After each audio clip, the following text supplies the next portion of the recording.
Classic cars, I hear you cry. It's something I get asked a lot about.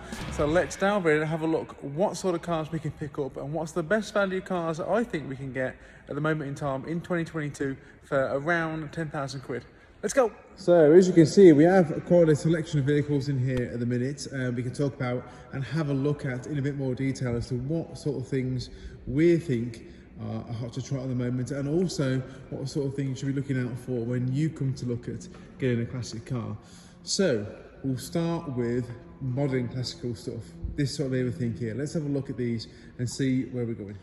Now, of course, there's no real definition to what is a modern classic. They can vary from all sorts of different things, right from this BMW 740 just here, to this Alfa Romeo GTV V6 over here, right up to things like the 205 GTI Hot Hatch King in the middle.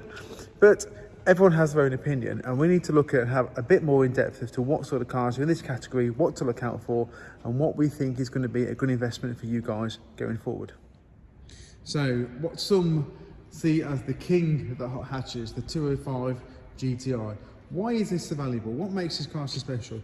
Well, it's back to basics. It was the first car that came out that really gave some of the 80s stuff the kick for its money. So the cars like the XR2i, cars like the XR3i, all those sort of things in that era, even things like the Lotus Sunbeam in the 70s. This really came along and sort of wiped the floor, if you like, with most of them. And it is back to basics. They're valuable these days because it's a back to basics car. All cars nowadays have all these modern aids, they have all these extra features in them, which they have to have, obviously, by government law and all this sort of rubbish, but people really don't want them, especially the people that enjoy driving. And that's the difference. I get asked a lot of times about why they're so much fun. When people come out for a drive in them with me and experience it, it really just changes their perception on what a car is designed to do. These are like road-going go-karts, as is, believe it or not, the Mini is just the same in the way it drives. They are just so much fun on the road. They grip like go-karts, they go around corners, you don't have to let off the gas, they're just flat out everywhere. And it goes to show you that the 1.6, doesn't matter if you have the 1.6 or the 1.9, they're equally as fun, but it goes to show you that between 110 and 120 horsepower is enough in a car this way. You don't need to have 300 horsepower in a car like this to have fun with it. It really is a road-going go-kart. Again, what I always say to people with classic cars is buy the best one that you can afford. So it doesn't matter really with cars of this age now in terms of mileage, things like that, it's about their maintenance. So you're not going to get one below 100,000 miles unless you're going to be paying north of 15 grand for one, I'd imagine. Sort of 10, 12 for one around 80, 90,000 miles. But one that's been maintained well. They're going to have paint, there's no way of getting around that. They're all rotten, so they're going to be restored. If they've been used on the road, they do fall apart. So it's make sure you have one that's been restored to a good standard, not been bodged together. Obviously you can tell if they're full of filler, because it's easy to tell in the doors. Where they've got filler in them, it'll sound differently, and obviously it'll all be wavy down the side of the car. You don't need to know about that sort of stuff, but it is important to find one that is solid. I like them too where they have the arches painted under there, where they're not full of underseal everywhere, so they're not hiding anything. The biggest thing with classic cars, especially this sort of era, is obviously the rust on them, and people can hold it, so they can just put filler everywhere or underseal and hold it. So a lot of the time, it's good to have it if it's just complete paint and no underseal on there, so you can see that it's not hiding anything, especially in the arch rails there where they can go really badly. But on the whole, they are fantastic cars. Are they good investments? Well, yes, they're going to be, aren't they? Because they're never going to go down in value. They're only going to go one way. I think they have hit a lull. I don't think they will go into the rounds with the Fords. The RS turbos and things now are beyond what a normal person would buy to use as a classic car, you know, 20 or 30,000 quid to use on the road as an everyday, well, not every day, but a weekend toy is a bit extreme. So these are therefore good value in that they won't devalue. It's important to maintain it well, obviously, you know, keep it up to date, make sure you get it on the ramp every so often and check it's all okay. But you can get one below 10,000 quid, that's in good shape. And yes, it is great fun to drive, and it'll be a good investment, much more than it would be putting your money into the bank. Anyway, as long as you buy the right one. Right, what's next? Let's go British, let's go BA. MGB and Mini. Obviously, you can see they resemble each other, bits and bobs. They are bits of other cars stuck together. But these two, what about these two? Well, the Mini is a favourite of mine. Everyone loves the Mini. You can't go down the road in that and not make someone's day. Everyone loves seeing it. Everybody loves it when they come past, they wave at you, things like that. But are they good classic cars? The biggest thing, obviously, here's how small they are. It is a Mini. The new one is not a Mini. That is a Mini.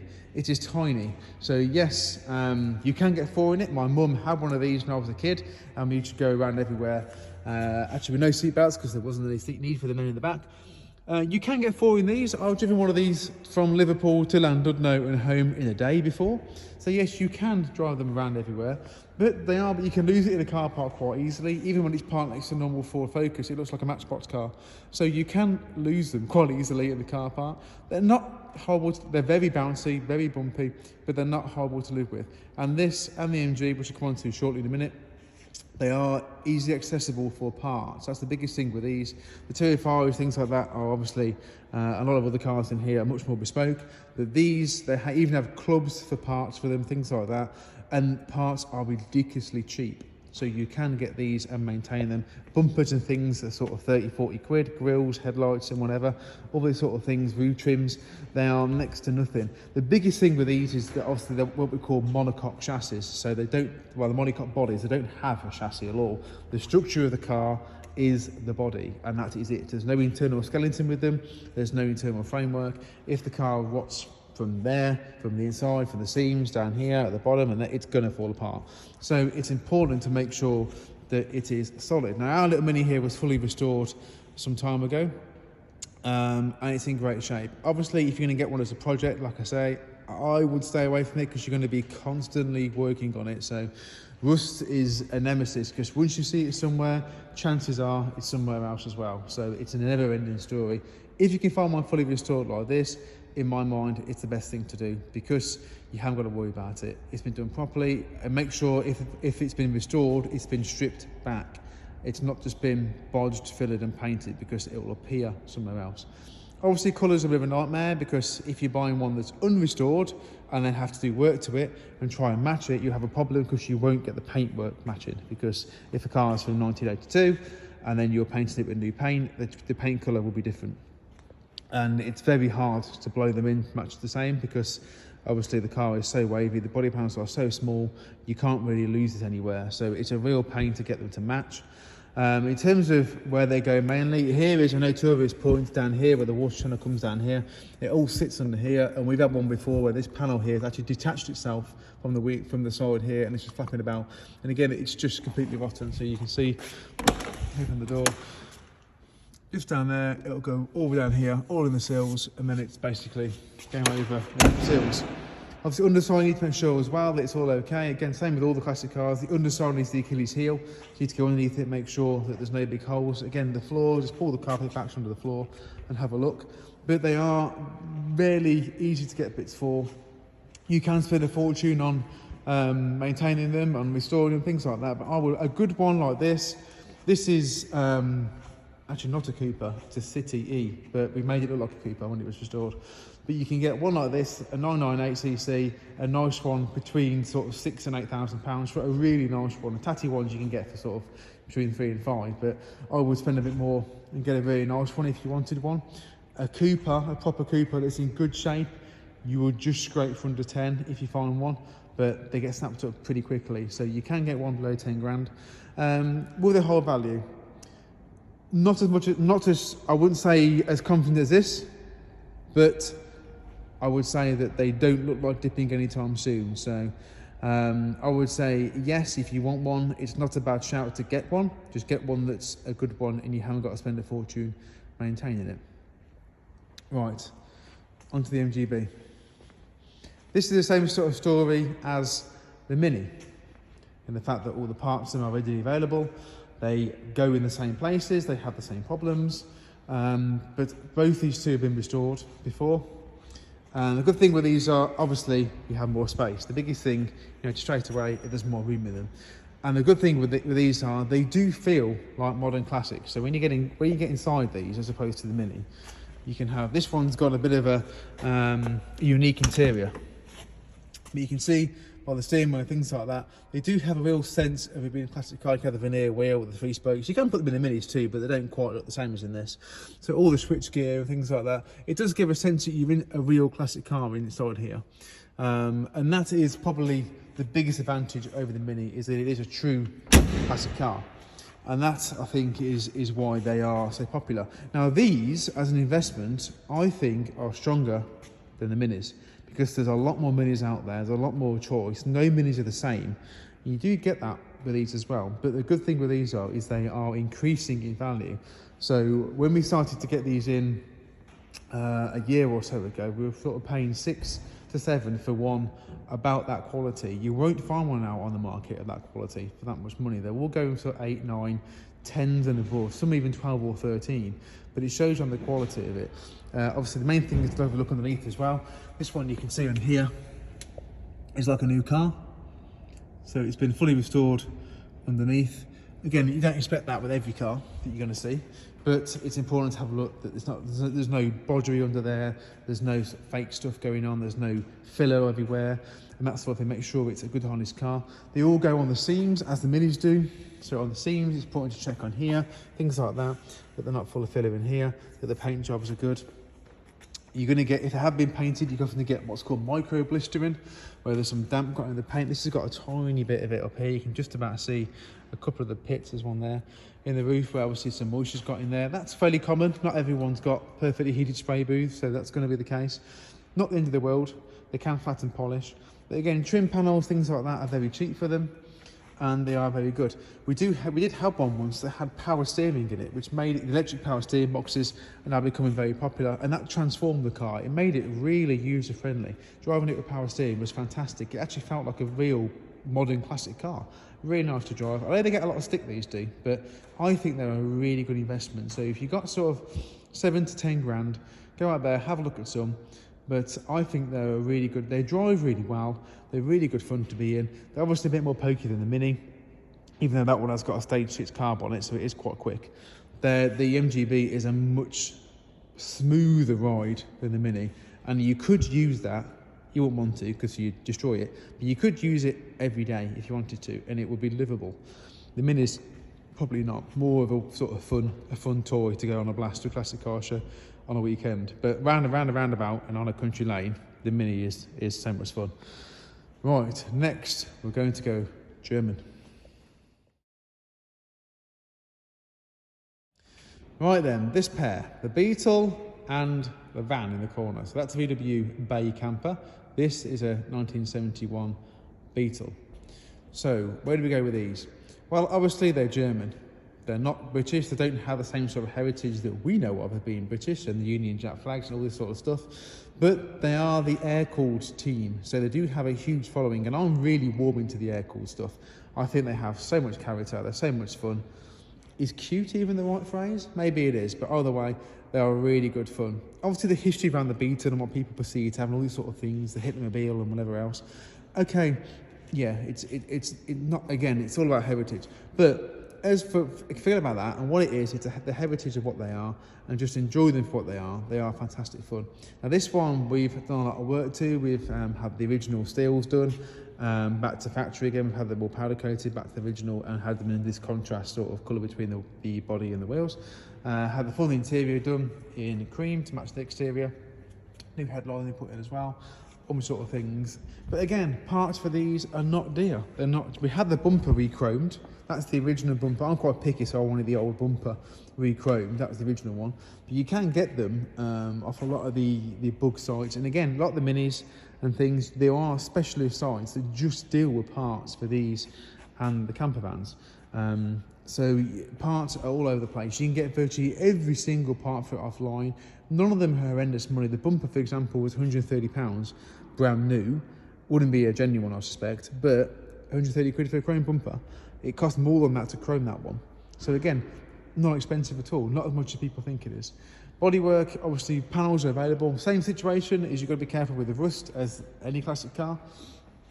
Oil leaks and things on them are prone. You're not going to get away from a 50-year-old car that's not got a leak of some sort. So that's just the way it is. So I wouldn't worry too much. As long as it's not pouring out of it, I wouldn't worry about that too much. So inside here, very normal stuff. You can't really say much else about that in there, can you? But on the whole, they're fantastic. Parts are easy, like I said. You know, you won't really go wrong. Turn heads everywhere. Value for money, yes, they're very good. You can get one.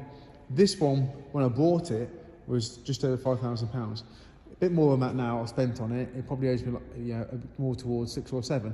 But you can get one at that sort of 7 grand and buy you a nice one like this. There are a few come up a bit cheaper than that, but again, it depends on how much work you want to give yourself. So they're not anywhere near 10. That's a good thing. You could buy one of these. Don't forget, this is going to be, when I go into the van, this is going to be a third of the price of what the van is at the back. And when they're out and about together, they get equal presents. So if you want to have the attention of having a classic car without the cost of having a VW camper and be in the air-cooled club, so to speak, the Beetle is a really good way to go because they do look good as long as you get a nice one. They're very customizable. You can change all the spec of them and obviously interior and stuff and wheels and all these sort of things relatively easily and not much cost either. So yes, very good classic cars. Again, don't think they go down in value very much. They might fluctuate slightly, but I don't think they're going to go anywhere in terms of their actual value. I think they're all going to be quite stable at where they are now. You can't really go wrong with 6 grand, you know, 6, 7 grand. I think it's a lot of car for that. I think you'll have good fun with it, and that's the main thing. Space is pretty good inside. So yeah, on the whole, a good investment. Now, campers. These are not cheap. There's no way getting around that. They are a lot of money for a box. And that's pretty much all they are. They are notorious for corrosion and rotting, notorious for it. And they are a real minefield if you're going to look at having one. There's lots of different ones. This is a bay pop top, so the whole roof comes up, lifts up like that into the air. There's dormer ones where they come up like that. So there's dormer ones. There's obviously there's 12 windows. There's vans. There's the normal ones. There's original campers. There's left-hand drive, right-hand drive. There's splits, bays, all sorts of things. This is a T2 bay. So there's the early ones are the split screens. They obviously have the bit in the middle. The windows are on the side and the V like that in the middle. But you won't get a good bay, a good split below 25,000 quid. If they're below that, they're going to have problems. And you'll be endlessly chasing rust with one with problems, endlessly. We looked at a few that are well above 10 grand and they were absolutely knackered. So with this was fully restored by our previous keeper. The notorious bit, initially always check for straight away is under there. We've actually stuck that carpet down, but check under the floor. We looked at the split ones and the van looked lovely. Opened the door, it had a massive hole in the floor there. So first thing to do is check the floor, get underneath it. This had a whole new floor put in it at some point during its life. So all the floor under here is brand new, as you can see. But it's important to go under there and check the floor. They are really they are just a box. That's all they are, is a box with wheels. And when they go, they really, really go. So this is a Bay T2. You can get the ones with the wheel on the front and things like that on the front of the car, on the bonnet. But obviously, air-cooled engine in the back. Very simple to work on. We had that out actually for an overhaul recently, and it took an hour and a half to get it out. So I know some people can do it faster than that, but we haven't done it before.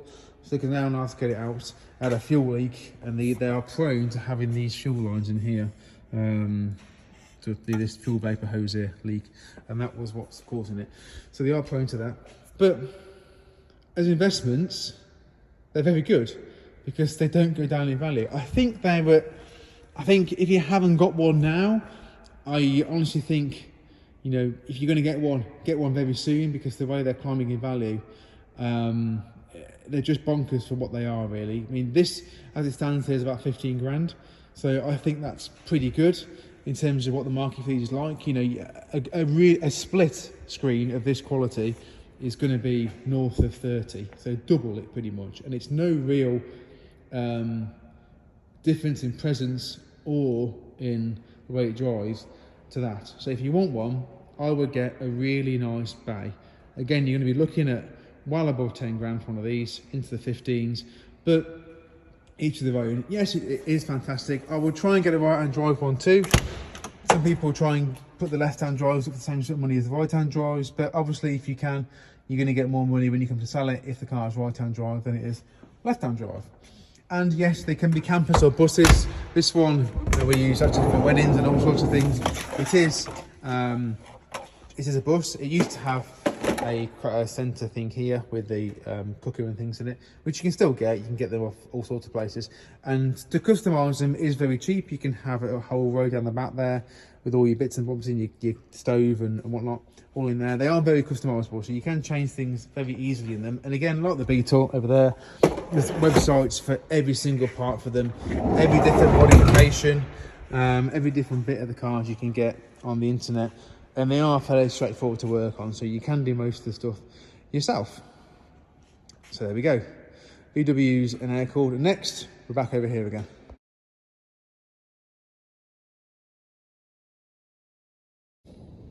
So back to this pair then. We started over here and we'll just do a bit more on these while we're over here. Again, we don't really have a category of modern classics into what fits into it, so to speak. We can say whatever we want about modern classics, really. We can say a Mark II Focus RSs or a Mark I Focus RS. The genre is humongous. These are the only two we've got here at the moment. We've had Mark II RSs, we've had Mark I RSs, we've had XR3s, and Monaros, all sorts of stuff. But these two here, so this is an Alfa Romeo GTV V6. Now, if you're going to have anything like this, obviously this is a 1999, which is a 2000. So the cars of this era are going to start creeping up, I believe, in value soon, because they're obviously, at the minute, they're in a bit of a grey area because they're not really a classic, they're just a car. But I think stuff like this will come into the classic car bracket soon. This is the one to have if you're going to have one, though, with the big chrome inlet ports in the engine bay.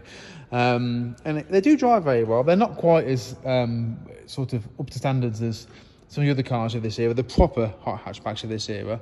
They're a bit wobbly and a bit sort of ploddy, if you like. But that one's been fully polybushed. It makes a huge difference, and it sounds really nice as well.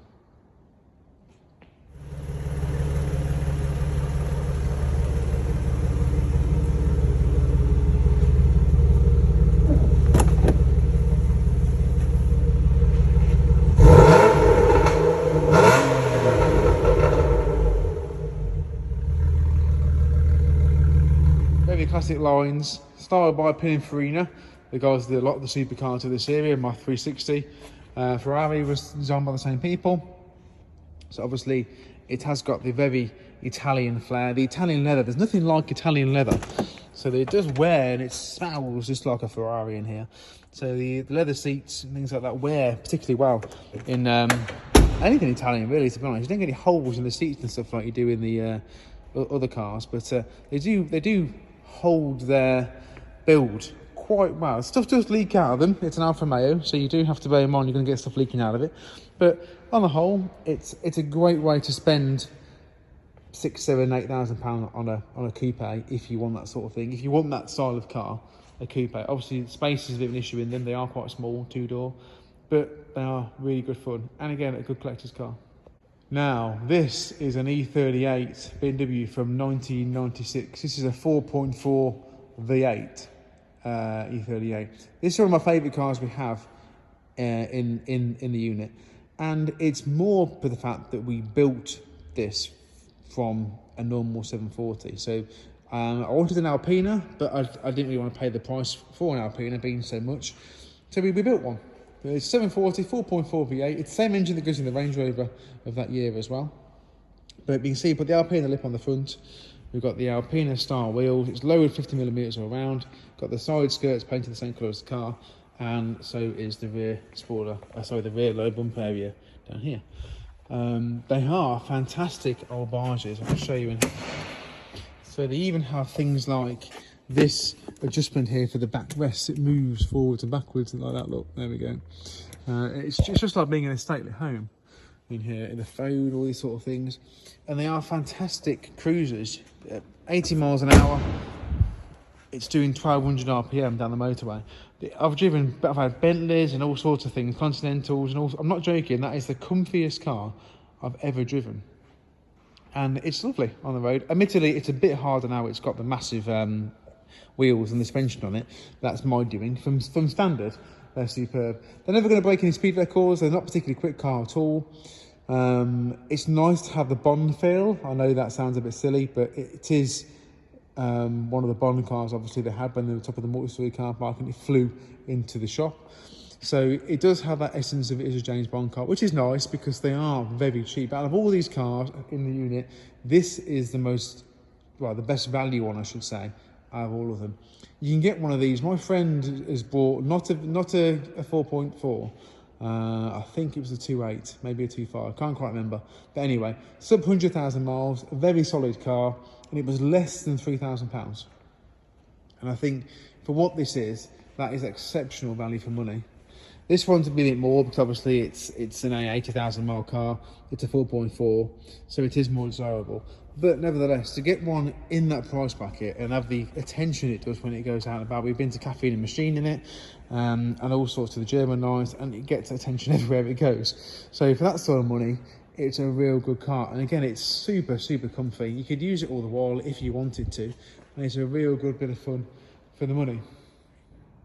So last but not least, in the modern classic section is this Lotus Elan S2. Not quite classic yet, so still in the modern classic era of no man's land, as we now seem to be approaching with these sort of 90s cars. Not everyone's cup of tea when it comes to classic cars, admittedly. You don't see too many of them around, but nevertheless, it is a Lotus. Lotus have a lot of good products coming through lately. We've got a new Emira on order coming end of the year, so we'll do a full review with the Emira when it lands. But nevertheless, it is a Lotus, and that is special. It's a British-built sports car. Okay, again, not everyone's cup of tea, but it is a two-seater sports car. The downside to having a car like this is the roof is obviously not as up to date as a modern convertible is. So it's a single skin fabric roof. So you do get a lot of road noise a lot of the time, but there's no point having it up because it's just as noisy with it up as it is with it down. But a lot of cars from this era are the same. The S2000, MX-5, those sort of things are all in the same sort of category. You can get one below 10 grand. Is it worth buying? Well, I think you have to be a Lotus fan to have one. I think a lot of cars in this category will drive better than it. There's no arguing that. An S2000, for example, will drive better than this. And even, dare I say, an MX-5 will probably drive better than this. But if you want a true classic British sports car, then it's not a bad choice at all. Will it hold its money? I think they'll always hold their money. But it's their desirability level is not quite as high as some of the other cars that are in here, or some of the other cars we've spoken about in comparison to with this. And I think that's going to be the main downfall of this one will be a Z4 or an MX-5 or an S2000 will be more desirable than it from a daily classic usable car for the summer. But nevertheless, a nice little option. Very briefly, I want to talk about this era of cars, 30s to 50s cars, that sort of era. They are their own area of classic cars. Yes, it's the ultimate classic in terms of what it looks like, but the market for these is very, very small. So this is a Daimler D27 from 1947, and it is the bane of my life in terms of me looking after it, but it also is one of my pride and joys in terms of me maintaining it. It's 18.5 feet long. It gets more presence than any supercar or any car I've ever had on the road before. You go to the petrol station in it and you can't get out of the petrol station. People don't want to talk about it and know about it. They made them for the government and the royalty during the war. So that's really all I want to say about it.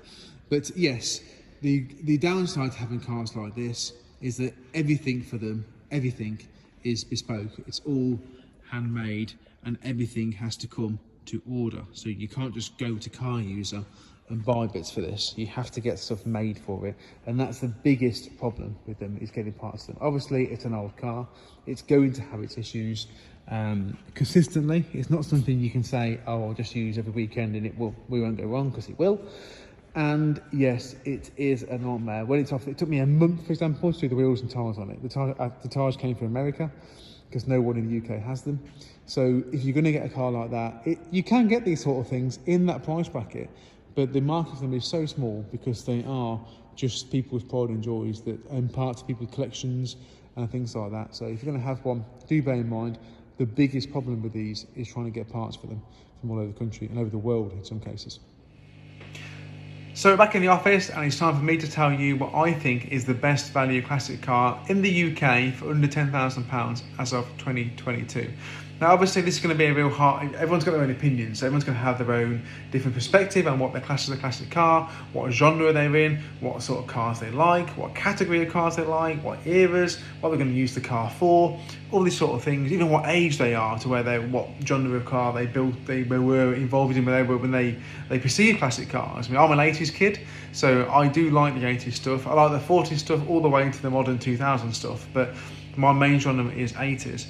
And not all the 80s cars are good, don't get me wrong, not all the 80s cars I like. I think some of the stuff is ridiculous in the way it's priced, but my best value on it at the moment in 2022, I think, is the Ford XR3i, particularly the XR3i Cabriolet. And why do I think that? Well, let's have a look.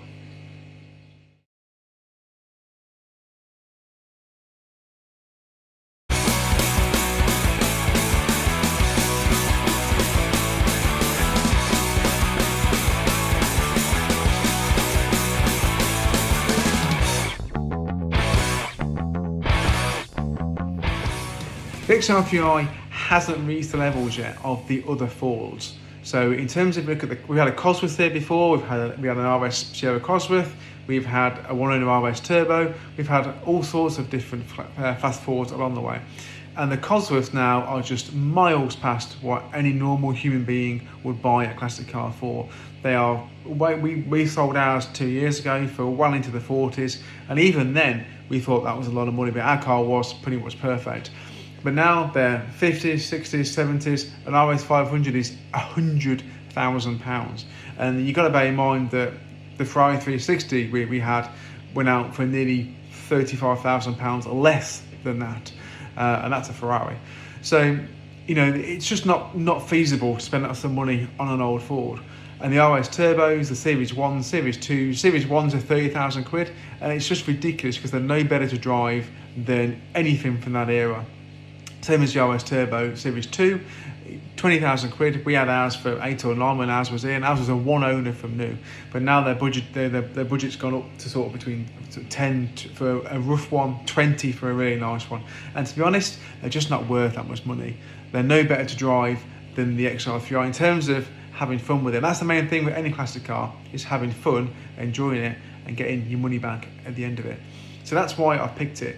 It is sub £10,000 still for a nice one. You can get them well within that bracket. We had a 30,000 mile one here, which Quintin Wilson actually invited us down to his workshop in Banbury, and we did a whole photo shoot and day with it there with his team. You can still get the magazine for that, I think, online, the Classic Car magazine. It was the cover car for that magazine that month. We had a great day with him as well. We've had several more since then, all sorts of different cars, and they are no matter what anyone says to you, they are fantastic fun to drive. As good as I think, I'm going to get ridiculed now, but I think they are better to drive than the 205 is. I really think they do. And everyone that comes in the car with me thinks the same thing. So there you go. I think the best value classic car at the moment is the XR3i Cabriolet.